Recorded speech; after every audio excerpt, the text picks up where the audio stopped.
Hello everyone. In this lesson we are going to understand how do we define default values for the parameters. See here we have created a generic routing with a controller/action.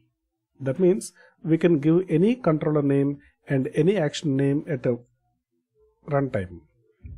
Now in case if we don't supply any controller name and any action name, in case if the URL is like this, it is simply showing 403.14 forbidden as a response.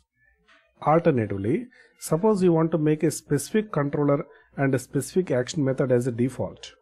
So we can specify the default values. So the third argument representing the defaults, we have to create a new anonymous object here. We have to specify the controller name, which controller you want to make as a default, and action name, which action method is a default.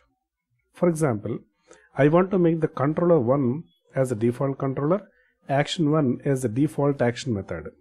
So let's mention controller 1 as a default, action 1 as a default here.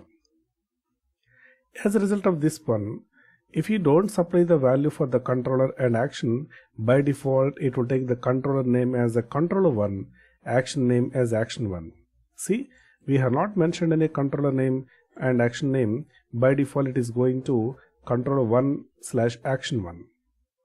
That's why it has given index as a response in the browser. This is how to define default values for the parameters. Thank you, and we will meet in the next lesson.